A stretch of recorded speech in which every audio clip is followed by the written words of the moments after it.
এবছরের জুলাই থেকে কৃষক, শ্রমিক, গৃহিণী সবাইকে দিতে হবে ট্যাক্স, খুলতে হবে ট্যাক্স ফাইল। ধরুন আপনি গাইবান্ধা পৌরসভার বাসিন্দা, পৈতৃক সূত্রে প্রাপ্ত ৬ শতক জমির মধ্যে বাড়ি ভিটা ৩% আর কৃষি জমি ৩%। কোনো প্রয়োজনে ৩% কৃষি জমি বিক্রয় করবেন, যার বাজার মূল্য আনুমানিক ৪ লাখ টাকা। আপনি যদি ২০২৫ সালের জুলাই মাসের ১ তারিখের পর এই জমি বিক্রয় করতে চান, তাহলে আয়কর প্রদানের একটি প্রত্যয়ন দলিলের সাথে বাধ্যতামূলক জমা প্রদান করতেই হবে, না হলে জমি রেজিস্ট্রি করা সম্ভব হবে না। শুধু পৌরসভা নয়, গ্রামের কোনো বাসিন্দাও যদি পৌরসভায় ওয়ারিশ সূত্রে ১ বা ২% জমির মালিকানা প্রাপ্ত হন, সেই জমি বিক্রয়ের ক্ষেত্রেও প্রযোজ্য হবে একই নিয়ম। চলুন দেখে আসা যাক গণপ্রজাতন্ত্রী বাংলাদেশ সরকারের আইন, বিধি, অধ্যাদেশ কি বলে। আয়কর আইন 2023-এর 264-র 1 ধারায় বলা হয়েছে, এই আইনে যাহা কিছুই থাকুক না কেন, উপধারা 3-এ উল্লেখিত ক্ষেত্রসমূহে একজন ব্যক্তিকে রিটার্ন দাখিলের প্রমাণ দাখিল করতে হবে। আবার 264 ধারার 3-এর 7-এ বলা হয়েছে, সিটি কর্পোরেশন, পৌরসভা ও ক্যান্টনমেন্ট বোর্ড এলাকায় 10 লক্ষাধিক টাকার জমি, বিল্ডিং বা অ্যাপার্টমেন্ট বিক্রয় বা লিজ বা হস্তান্তর বা বায়নানামা বা আমমোক্তার নামার ক্ষেত্রে নিবন্ধন করতে। পরবর্তীতে এই আইনের ধারা 343-এ প্রদত্ত ক্ষমতা বলে জাতীয় রাজস্ব বোর্ড গত বছরের 29 মে উচ্চ কর বিধিমালা 2024 প্রণয়ন করেন, যেখানে 6-এর 6 এবং 7-এর 4 নম্বর বিধিতে বলা হয়েছে, সিটি কর্পোরেশন, পৌরসভা ও ক্যান্টনমেন্ট বোর্ড এলাকায় 10 লক্ষাধিক টাকার ভূমি, স্থাপনা, বাড়ি, ফ্ল্যাট, অ্যাপার্টমেন্ট অথবা ফ্লোর স্পেস বিক্রয় বা হস্তান্তর বা বায়নানামা বা আমমোক্তার নামা নিবন্ধনকালে দাতা ও গ্রহীতার রিটার্ন দাখিলের প্রমাণ উপস্থাপন ব্যতীত উক্তরূপ নিবন্ধন সম্পন্ন করা যাবে না।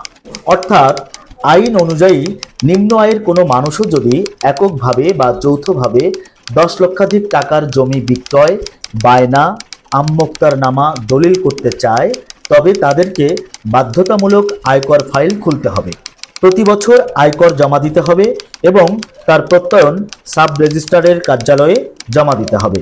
কিন্তু 2025 সনের 28 নম্বর অধ্যাদেশ, যাহা অর্থ অধ্যাদেশ 2025 নামে অভিহিত, সেই অর্থ অধ্যাদেশ 2025-এর 121 নম্বর ধারায় বলা হয়েছে, 2023 সনের 12 নম্বর আইনের ধারা 264 এর প্রতিস্থাপন উক্ত আইনের ধারা 264 এর ক উপধারা 3 এর পরিবর্তে নিম্নরূপ উপধারা 3 প্রতিস্থাপিত হইবে, যথা নিম্নবর্ণিত ক্ষেত্রসমূহে রিটার্ন দাখিলের প্রমাণ দাখিল করিতে হইবে, যথা সিটি কর্পোরেশন, পৌরসভা ও ক্যান্টনমেন্ট বোর্ড এলাকায় জমি, বিল্ডিং বা অ্যাপার্টমেন্ট বিক্রয় বা লিজ বা হস্তান্তর, বায়নানামা বা আমমোক্তার নামা নিবন্ধন করিতে।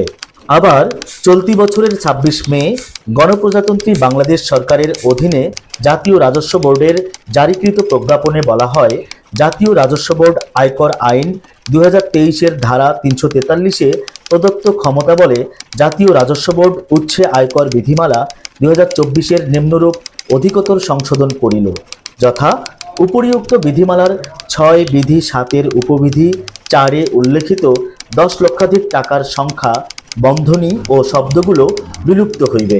অর্থাৎ অর্থ অধ্যাদেশ 2025-এর 121 ধারা এবং আয়কর বিধিমালা 2024-এর অধিকতর সংশোধনী অনুযায়ী পূর্বে সিটি কর্পোরেশন, পৌরসভা ও ক্যান্টনমেন্ট এলাকার যে কোনো জমি বিক্রি, বায়না, লিজ, আমমোক্তার নামা দলিলের মূল্য 10 লক্ষ টাকার বেশি না হলে দাতা গ্রহীতাদের আয়কর প্রত্যয়ন দেয়া প্রয়োজন হতো না।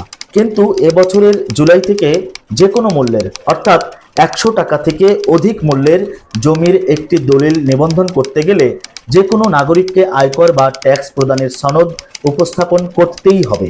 অর্থাৎ নাগরিকদের বাৎসরিক আয়ের পরিমাণ যাই হোক, জমি নিবন্ধনের ক্ষেত্রে নির্বিচারে কৃষক, শ্রমিক, গৃহিণী প্রত্যেকে আয়কর ফাইল খুলতে বাধ্য। যদিও করমুক্ত আয়সীমা সর্বনিম্ন 3,50,000 টাকা, কিন্তু কোনো এক সময় এই আয়কর ফাইল তাদের গলার কাটা হয়ে দাঁড়াবে না তো?